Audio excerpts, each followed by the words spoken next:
The story of Isaiah Thomas is inspiring and inspirational, to say the least.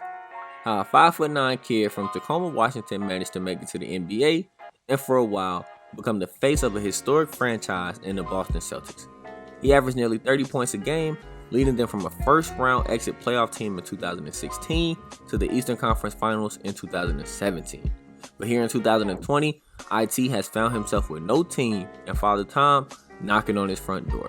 So how does a player go from leading a franchise nearly to the finals in 2017 to being traded to 5 different teams in the last 3 years and ultimately waived here in 2020? Well, we're going to tell you right here. But make sure to leave a like on the video and subscribe to the channel. Being faced with adversity is nothing new to Isaiah Thomas because since he was born, he had high expectations put on his shoulders, just simply being named after the great Isaiah Thomas from the bad boy Detroit Pistons. Thomas attended Curtis Senior High School in University Place, Washington, and throughout 11th grade, once IT grades improved enough for him to get a scholarship, he ended up repeating a senior year of high school. IT joined a high school across the country at South Kent School in South Kent, Connecticut. And after he graduated from the prep school in 2008, IT was ranked the second best guard in the country and secured himself a full scholarship. Isaiah was averaging 31.2 points per game, which made schools more interested about the 5'9" guard. He committed to the University of Washington.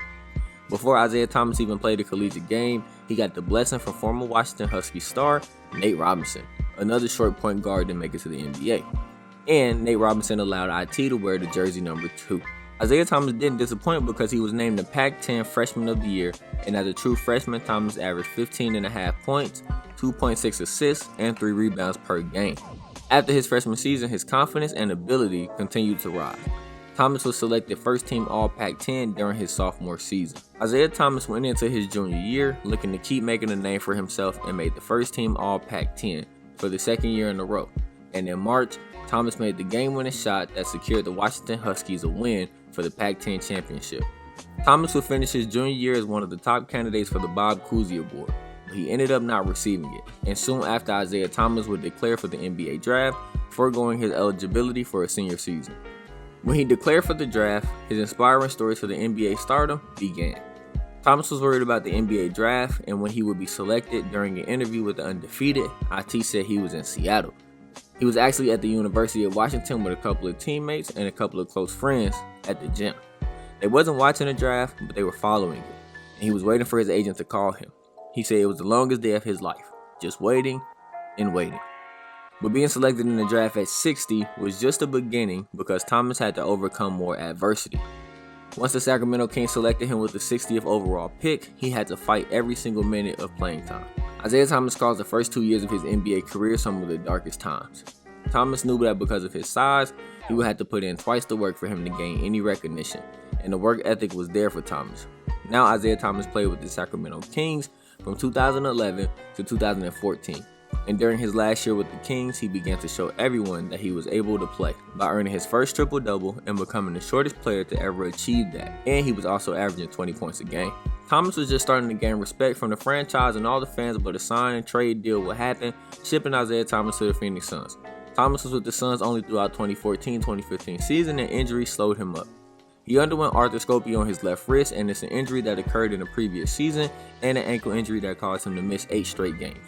On February 19, 2015, Thomas was traded to the Boston Celtics in exchange for Maurice Thornton and the 2016 first-round draft pick. That trade would change Isaiah Thomas' life forever, but at the time, Isaiah was not happy because he felt like Phoenix was fighting for a playoff spot and Boston was in rebuild mode. He didn't want to go to another team in rebuild mode. The Celtics had just traded Rajon Rondo, Jeff Green, and more significantly, they were looking to rebuild. But when IT checked, they were only a game out of the playoffs. Hall of Famer Isaiah Thomas called him that day and said that you guys are a game and a half out of the 8th spot. Take this team to the playoffs. And that's when it started changing for him, and he thought maybe he could see the playoffs for the first time in his career.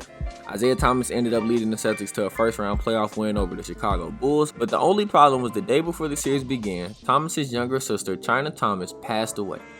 Isaiah was heartbroken, but he ended up playing in a playoff game the next day and had one of the best games of his entire career. He poured in 33 points in 38 minutes during that game, and he was in the zone. And he played the first 2 games of that series, but would suffer a season-ending hip injury. The injury would not only end his season, but it would affect his career for life. and it ended his opportunity for a potential max contract. Thomas would lose close to $150 million due to this injury. After being traded to the Los Angeles Clippers here in 2020, Thomas was just waived 2 days later, leaving him with no team and potentially no future in the NBA. And now to wrap up today's video about the decline of Isaiah Thomas. We hope you enjoyed the video. Make sure to leave a like on it, subscribe to the channel for more NBA content, and we'll see you in our next video.